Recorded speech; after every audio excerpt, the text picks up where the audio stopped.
Olá, amigos e amigas da nossa série Camille Flammarion, Poeta dos Céus. Estamos de volta com muita alegria para discorrermos sobre o episódio 32 dessa nossa série. Para todos aqueles que estão nos acompanhando desde o início, nesse episódio nós trataremos da construção, da publicação, de como surgiu a ideia do livro A Pluralidade dos Mundos Habitados. Esse livro ele é muito importante para nós, espíritas, que acompanhamos a vida de Camille Flammarion, porque ele funcionará como um elo de ligação entre Camille e Allan Kardec. É a primeira vez que nós nos referimos a Allan Kardec se aproximando de Camille dentro dessa série, e o encontro entre ambos está próximo de ser revelado e relatado aqui na nossa série. Então Camille passa a escrever essa obra, A Pluralidade dos Mundos Habitados, que é, inclusive, um dos pilares do Espiritismo e que Allan Kardec trabalhará dentro de O Livro dos Espíritos em determinadas perguntas e também dentro da obra A Gênese. Por isso que esse livro pode ser considerado um elo entre Allan Kardec e Camille Flammarion. Além disso, nós já havíamos citado aqui na série um livro de publicação de Camille, chamado Cosmogonia Universal, que foi o livro que chamou a atenção do Dr. Fournier quando Camille passa mal e faz com que o Dr. Fournier se impressione com a inteligência e as ideias daquele jovem e o leve a uma entrevista com o diretor do Observatório de Paris, naquela época, o astrônomo Urbain Le Verrier, que nós já descrevemos aqui, inclusive. Esse livro, Cosmogonia Universal, ele não havia sido publicado oficialmente. Camille havia escrito o livro para a sua própria consciência. Posteriormente, alguns anos depois, algumas décadas depois, ele publica o livro com o título O Mundo Antes da Criação do Homem, que é uma obra cheia de desenhos que próprio Camille fez, onde ele estuda a origem da vida e etc. Então, nós encerramos o último episódio comentando sobre como Camille retorna das suas conversas com o farmacêutico, o microbiologista Louis Pasteur, aos seus trabalhos no Observatório de Paris. E ele nos conta e comenta com uma certa decepção que tudo continuava da mesma forma no observatório. As pessoas continuavam calculando as órbitas e as posições dos astros, mas não traziam o conteúdo filosófico, as consequências morais, a etiologia, a constituição, quais conclusões eles poderiam tirar daqueles movimentos, da relação entre os astros, das leis do universo, e isso frustrava um pouco. Então, ele resolve mergulhar a fundo naquela questão e escrever um livro. Então, isso foi a causa determinante da redação desse primeiro livro, ao qual ele consagra o ano de 1861 para a sua composição.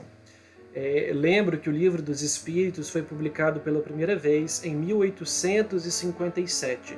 Já haviam 3 anos inteiros, 3 anos e meio, que o Livro dos Espíritos havia sido publicado. Então, com muito ardor, inflado de muito ardor, Camille dedica o ano de 1861 à composição desse livro, não duvidando nem um instante sequer de mostrar a si mesmo a sua própria convicção sobre a presença da vida universal extraterrestre, que essa possibilidade era real, que esse fato era real. Então ele vai cheio de paixão, cheio de ardor escrever esse livro. Mas ele igualmente não pensou em publicá-lo. Ele escrevia para si mesmo e para a sua própria consciência. Ele não tinha essa intenção de publicar esse livro. E a história da publicação, que nós vamos ver no final desse episódio, é uma história muito interessante e muito agradável de se conhecer para aqueles que se interessam por histórias. E essa série nada mais é do que a história da vida do nosso querido Camille Flammarion. Mas para escrever essa obra, em primeiro lugar, Camille procurou estar muito bem embasado. Nós vamos mostrar aqui a nossa edição dessa obra, A Pluralidade dos Mundos Habitados, uma obra já traduzida em português. Está aqui essa primeira obra de Camille Flammarion, publicada, escrita em 1861, A Pluralidade dos Mundos Habitados. Então, para escrever essa obra, Camille procurou estar muito bem embasado. Então ele começou a ler textos de autores clássicos que lidavam com esse assunto, que discutiam essas possibilidades e levantavam hipóteses, teorias, ideias e discutiam a possibilidade de vida fora da Terra sob o aspecto filosófico. Então ele começou a ler Fontenelle, Kirchner, Borel, Huygens, o astrônomo Lalande, Laplace, Herschel, Renault, vários autores que haviam estudado essa possibilidade de vida fora da Terra, discutindo sobre a ótica filosófica.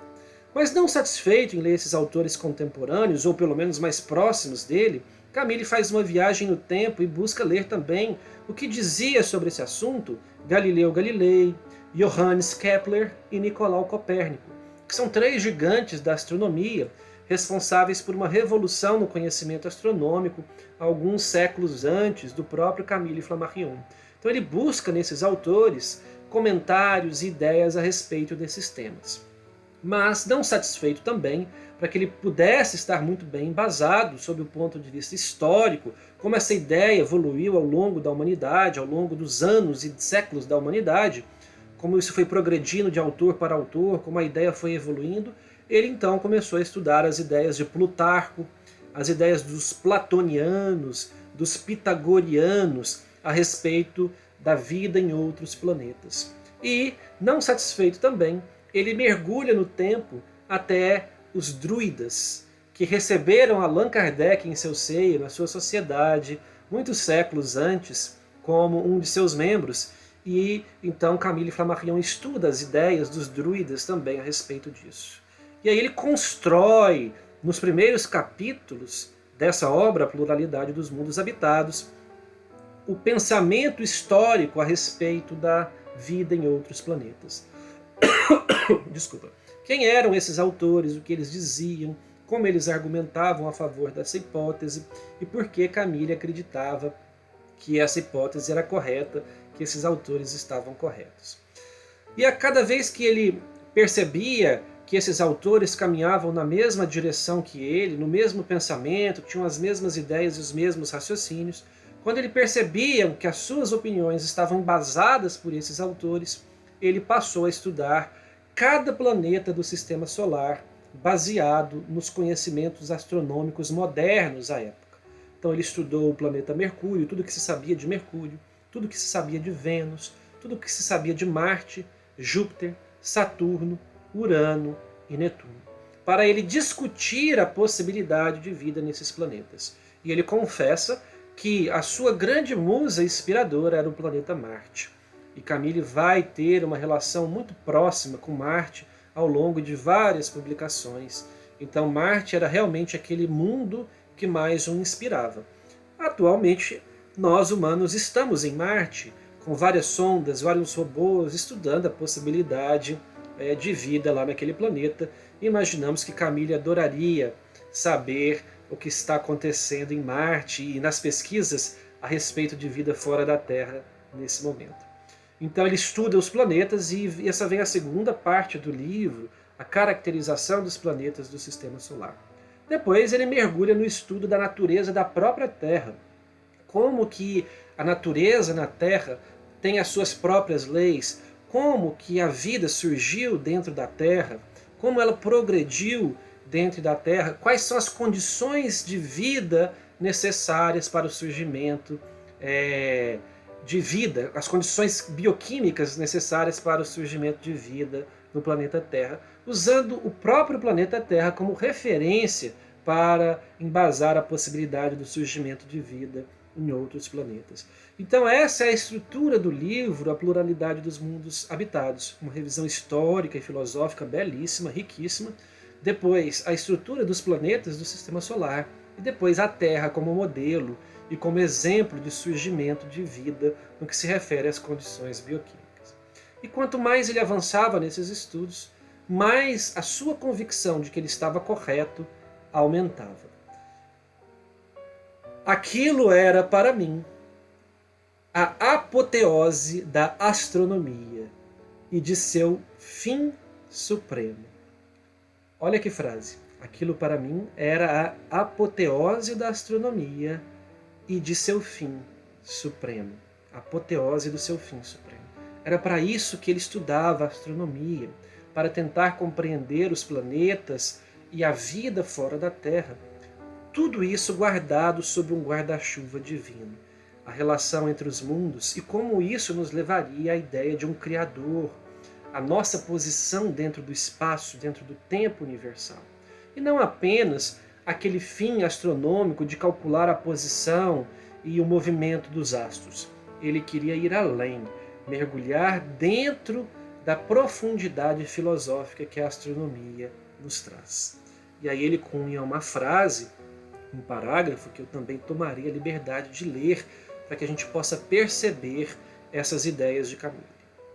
A vida é uma lei da natureza, transbordando sobre toda a Terra, como uma taça muito pequena para contê-la. Ou seja, a Terra era uma taça muito pequena para conter toda a vida do universo. E os outros mundos nos darão o mesmo testemunho quando descobrirmos a abstração feita de tempo, porque nossa época atual tem a mesma preeminência sobre o passado e sobre o porvir que a nossa situação no espaço. Há mundos mortos e mundos futuros. Então olha essa ideia. Ele está dizendo que os outros mundos nos darão o mesmo testemunho de vida quando nós percebermos que a nossa Terra ela não tem um privilégio temporal, que antes dela existiram outros mundos com vida e que depois dela surgirão outros mundos com vida. Então o nosso momento atual na Terra, ele não é o ápice da vida. A vida já existiu antes, a vida existirá depois, num ciclo eterno dentro do universo, nos bilhões de anos que nós conhecemos até hoje do universo. Então, ele não considera a Terra numa situação especial e por isso é muito provável que haja vida em outros lugares, tanto no tempo quanto no espaço. Esse é Camille Flammarion e a sua visão. Então, essa concepção de astronomia é o programa de toda a minha vida científica e literária. Tudo que ele fez do ponto de vista científico e literário gira ao redor desta concepção de astronomia e não daquela concepção recalcada dentro da matemática e do posicionamento dos astros. Se fosse só isso, a sua concepção de astronomia seria muito limitada e ele via a astronomia como algo muito maior, mais grandioso, muito mais profundo, um caminho para nos conectarmos com o Criador.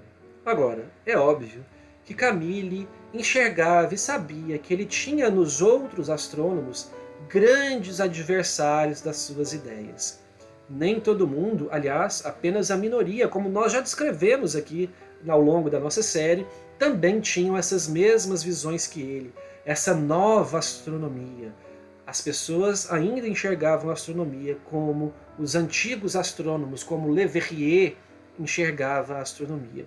Apenas a questão matemática e do posicionamento dos astros. Porém, com o passar do tempo, os astrônomos foram se convencendo dessas questões e essas ideias de Camille Flammarion foram penetrando no meio científico e penetrando na mente e nas ideias dos astrônomos que frequentavam o Observatório de Paris e nas publicações científicas desses astrônomos. Havia no Observatório de Paris um astrônomo muito conhecido que era muito amigo de Le Verrier, chamado Hervé Frey. E esse astrônomo, junto com Le Verrier, criticou duramente as ideias de Camille Flammarion. Ele disse, junto com Le Verrier, que Camille Flammarion parecia ter em suas mãos... Aliás, Camille Flammarion dizia desses dois astrônomos que eles pareciam ter em suas mãos as contas das cortes dos céus, que eles eram os donos dos céus, né? E esses astrônomos diziam que Camille tinha uma ideia medíocre e de pura fantasia, quase indigna de atenção. Então havia essa diferença no pensamento. Camille achava que esses astrônomos tinham essa soberba de considerarem-se os donos das leis do céu, e eles achavam que Camille, aquele jovem, tinha essa ideia que era quase que indigna de atenção. Mas o tempo passou e Camille nos conta um episódio que foi um dos momentos mais felizes da sua vida. Foi quando Hervé Frey, esse astrônomo, vai discursar no ano de 1889, já muitos anos depois, quando ele era presidente do Conselho Observatório de Paris. Como presidente do Conselho do Observatório de Paris. E Camille Flammarion havia fundado a Sociedade Astronômica da França. Camille era o presidente da Sociedade Astronômica da França, e no dia 3 de abril de 1889, Frey vai discursar neste local. Então, eu peço a liberdade para ler o discurso de Frey para vocês verem como Camille ficou feliz com o progresso e a invasão de suas ideias na mente e nos corações dos astrônomos.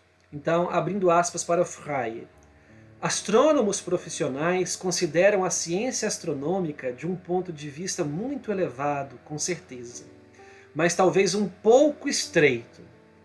Preocupados com os graves problemas da mecânica celeste, consideram o universo composto de pontos materiais que obedecem às leis precisas, cujo estudo e aplicação constituem precisamente o objeto de seu trabalho. Mas há algo mais do que pontos materiais na natureza. Nós mesmos somos algo mais do que pontos materiais. Olha só, nós mesmos somos algo mais que pontos materiais, porque temos vida, pensamento e espírito. Pasmem, meus amigos, e espírito.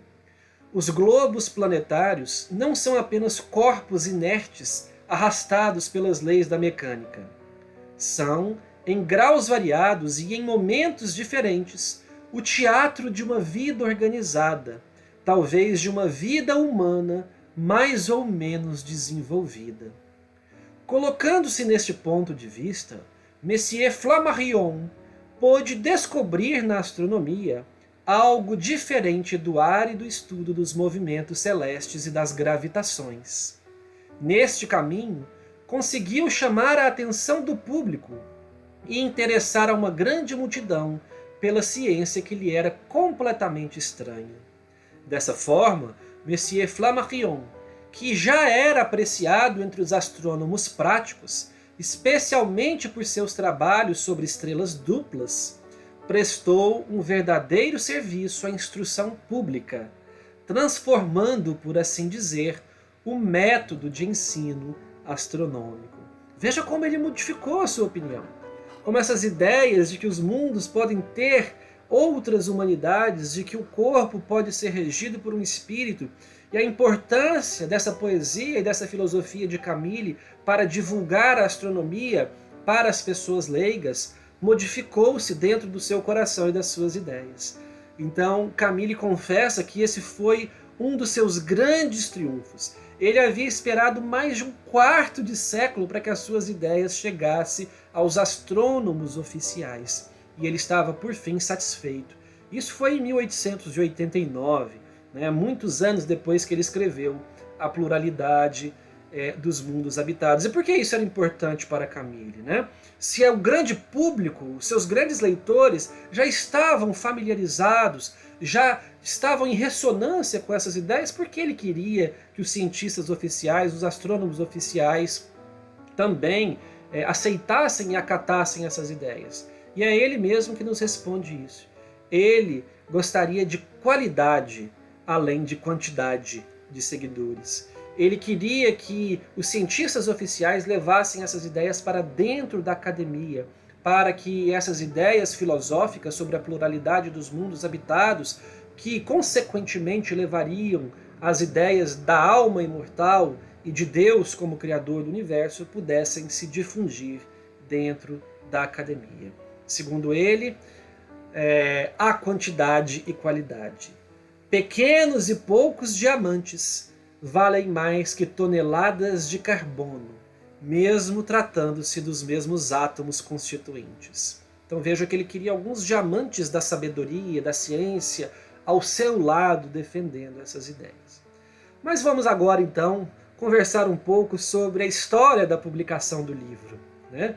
Nós já vimos como ele foi estruturado, como ele desenvolveu essas ideias, porque ele se motivou a escrever o livro. Então a história da publicação desse livro, A Pluralidade do Mundo dos Habitados, envolve uma tarefa que Camille tinha dentro do Observatório de Paris, que era levar as publicações, os textos de Le Verrier e de outros astrônomos, depois de corrigi-los. Ele corrigia esses textos, a parte gramatical, a parte estrutural, os revisava e levava esses textos para uma gráfica, para a gráfica oficial do Observatório de Paris, para que fossem publicados no periódico chamado Os Anais do Observatório. E essa gráfica, esse local de impressão, era conduzido e coordenado por Monsieur Bailel. E então, em novembro de 1861, quando Camille estava em pleno ato de escrever o livro, ele vai levar alguns textos do observatório para essa gráfica. E Monsieur Bailel repara que ele carregava alguns papéis nas mãos, junto com os textos do observatório, e ele pergunta a Camille do que se tratava aquilo. Então Camille lhe conta a história, a sua visão da astronomia, que ele havia pensado então em escrever as suas ideias sobre aqueles aspectos da vida em outros mundos. Monsieur Bailel era muito amigo de François Arago, que era, nós já dissemos várias vezes, ex-diretor do Observatório de Paris, ex-primeiro-ministro da França, e também tem textos escritos na obra básica de Allan Kardec, especialmente em A Gênese. Então Monsieur Bailel tinha grande amizade, respeito e consideração por Arago. Era mais um que nós citamos aqui, que tinha esse respeito, essa amizade, esse carinho por François Arago. Então, ele pede a Camille que deixe aquele capítulo ali, que ele gostaria de ler aquele capítulo. E Camille assim o faz. E na próxima vez em que Camille retorna à gráfica para levar mais textos, Monsieur Bailel comenta que havia lido aquele capítulo do livro e que tinha achado muito interessante. E ele propõe a Camille que o livro seja impresso ali mesmo, dentro daquela gráfica, que era a gráfica que produzia oficialmente os textos do observatório.